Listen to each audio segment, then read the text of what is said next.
एक जंगल में 4 तोते रहते थे। उन चारों में बहुत ही मित्रता थी। वे बहुत प्यार से मिलजुल कर रहते थे और हंसी खुशी से गुजारा करते थे। उनमें से सबसे बड़ा था मिट्ठू। उसका रंग लाल था और वह सबसे शातिर था। वह हर समय खाने के बारे में ही सोचता रहता था और दिन भर कोई काम भी नहीं करता था और हमेशा दूसरों साथियों से अपने लिए खाना लाने के लिए बोलता था। अरे सुनो मेरे साथियों, मेरे पेट में तो चूहे दौड़ रहे हैं। जल्दी से मेरे लिए खाना लेकर आओ, वरना मैं तो यहीं पर गिरने वाला ही हूँ भाई। सभी तोते मिट्ठू की बात मानते थे। जैसा मिट्ठू कहता था वे वैसे ही करते थे। क्योंकि मिट्ठू सबसे बड़ा था, इसीलिए सभी उसकी बात का मान रखते थे। जंगल में कई बार बाढ़ आ जाया करती थी, इसीलिए वे कुछ सब्जियां और फलों को बचा कर रखते थे ताकि वे मुसीबत आने पर उन्हें खा सकें। एक दिन वही हुआ जिसका उन्हें डर था। देखते ही देखते जंगल में बाढ़ आ गई। सब कुछ नष्ट हो गया और बाढ़ की वजह से किसानों की सभी फसलें बर्बाद हो गई। इस मुसीबत के समय वह बचा हुआ खाना ही उनका सहारा था। तभी मिट्ठू के साथी मिट्ठू से कहने लगते हैं, अरे मित्र, हमें बहुत भूख लगी है। हमें टोकरी में से खाने के लिए कुछ सब्जियां और फल दे दो।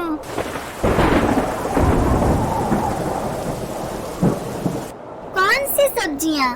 वो तो मैं बहुत देर पहले ही खा चुका हूँ।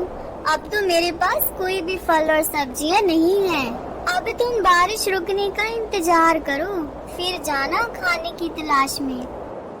उसी दिन रात को मिट्ठू के मन में घोर लालच आया और वह मन ही मन में कहने लगा, अरे बाप रे, मुझे तो लग रहा है इस बार बारिश नहीं रुकने वाली। मैं ऐसे करता हूँ कि इन फल और सब्जियों को कहीं और ले जाता हूँ। इस तरह तो मैं भूखा मर जाऊंगा। मुझे जल्दी से अपना ठिकाना बदलना होगा।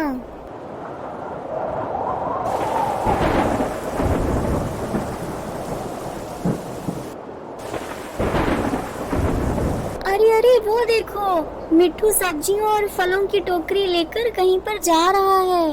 अरे मिट्ठू, रुको, हमारी मदद करो, हम मर जाएंगे, हमें छोड़कर मत जाओ। रुको मिट्ठू, रुको। इसका मतलब मिट्ठू हमें झूठ बोल रहा था। उसके पास तो ढेर सारे फल और सब्जियां थे। आखिरकार कुछ समय बाद बारिश का कहर कम होने लगा, परंतु मिट्ठू के सभी मित्र भूख की वजह से बेहोश हो चुके थे। तभी पहाड़ी के रास्ते से एक किसान अपने घर को लौट रहा था। अचानक से उसकी नजर मिट्ठू के दोस्तों पर पड़ती है। उनकी हालत देखकर वह दंग रह गया और उन्हें उठाकर वह अपने घर की तरफ बढ़ने लगा। वह उन्हें अपने घर में ले जाकर उनकी देखभाल करने लगा और उन्हें ढेर सारा खाना देने लगा। कुछ दिनों के बाद वह तोते स्वस्थ हो जाते हैं और तभी उस किसान से कहने लगते हैं, अरे भाई, तुम कौन हो? हम यहाँ पर कैसे आए? मेरा नाम श्याम है। मैं एक किसान हूँ। मैं पहाड़ी के रास्ते से अपने घर को जा रहा था। तभी मेरी नजर तुम तीनों पर पड़ी। तुम अपने घोंसले में बेहोश की हालत में पड़े थे, इसलिए मैं तुम तीनों को अपने घर पर उठाकर ले आया। मैं तुम तीनों को स्वस्थ देखकर बहुत खुश हूँ।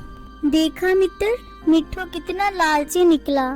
उसने हमारे साथ धोखा किया है। अब हम मिट्ठू के साथ कदापि नहीं रहेंगे और उसको कभी भी नहीं बुलाएंगे। किसान भैया, तुम्हारा बहुत बहुत शुक्रिया हमारी जान बचाने के लिए। अब हमें बताओ, हम तुम्हारे लिए क्या कर सकते हैं? हाँ किसान भैया, तुम दिल के बहुत अच्छे हो, इसीलिए हम तुम्हारे साथ ही रहना चाहते हैं। बताओ, हम तुम्हारी क्या मदद कर सकते हैं? मैं तो फसल काट कर ही अपना पेट भरता हूँ, परंतु मेरी फसल को बहुत सारे कीड़े मकोड़े आकर खा जाते हैं। अगर तुम तीनों मिलकर मेरी फसल को उन कीड़ों मकोड़ों से बचा सकते हो तो मैं तुम तीनों का आभारी रहूंगा। वह तीनों तोते किसान की बात मानकर उसकी फसलों की ओर जाने लगते हैं और वे तीनों मिलकर फसलों की देखभाल करने लगते हैं। तभी एक दिन उनकी नजर एक शिकारी पर पड़ती है और वह मिट्ठू को एक पिंजरे में डालकर अपने साथ ले जा रहा था। यह सब देखकर वे आपस में बातें करने लगते हैं और कहने लगते हैं, ये मैं क्या सुन रहा हूँ? अरे ये तो मिट्ठू के चिल्लाने की आवाज सुनाई दे रही है। वो देखो, हमारे मिट्ठू को कोई पकड़ कर ले जा रहा है। अब इसे सबक मिलेगा। इतना लालच भी अच्छा नहीं होता। इसने हमारे साथ बहुत बुरा किया था। हाँ, सही कहा। इस लालची मिट्ठू को तो अब पता चलेगा। तभी उनकी ये बातें वह किसान सुन लेता है और उनसे कहने लगता है, क्या कहा तुमने? क्या यही वो तुम्हारा मित्र है जिसका तुमने जिक्र किया था? नहीं नहीं, यह तो बहुत बुरा हो रहा है उसके साथ। हमें उसे शिकारी से बचाना चाहिए। क्या मालूम वो अपना लालच त्याग कर सही मार्ग पर लौट आए। चलो तुम तीनों तुरंत जाकर अपने मित्र की जान बचाओ और उसे यहाँ लेकर आओ। किसान के कहने पर वे तीनों तोते मिट्ठू को बचाने के लिए आसमान में उड़ने लगते हैं और देखते ही देखते वे तीनों उस शिकारी पर हमला करने लगते हैं। बहुत देर तक ऐसा ही चलता रहा। आखिरकार उस शिकारी को मिट्ठू का पिंजरा वहीं पर छोड़कर वहां से भागना ही पड़ा। इस तरह वे तीनों मिट्ठू की जान बचाते हैं और उसे किसान के पास लेकर आते हैं। तब मिट्ठू उनसे कहने लगता है, मुझे माफ कर दो मेरे मित्रों, मैंने तुम्हारे साथ बहुत बुरा किया है। अब मैं तुमसे वादा करता हूँ कि मैं अपने जीवन में कभी भी लालच नहीं करूँगा। अब मैं तुम्हारी तरह ही अपना आलस त्याग कर दिन रात मेहनत करूँगा और हम सब साथ में मिलकर रहेंगे। मिट्ठू की ये बातें सुनकर उसके मित्र बहुत प्रसन्न हो जाते हैं और वे चारों मिलकर किसान के साथ ही रहने लगते हैं। वे सभी मिलकर किसान के खेतों की रखवाली करने लगते हैं, जिसे देखकर किसान प्रसन्न होकर उन्हें ढेर सारे दाने अपनी फसल में से बचाकर उन्हें खाने के लिए देता था। इस तरह वे सभी खुशी खुशी से अपना जीवन व्यतीत करने लगे। इसीलिए तो कहते हैं कि हमें लालच में आकर अपने मित्र के साथ कभी भी धोखा नहीं करना चाहिए।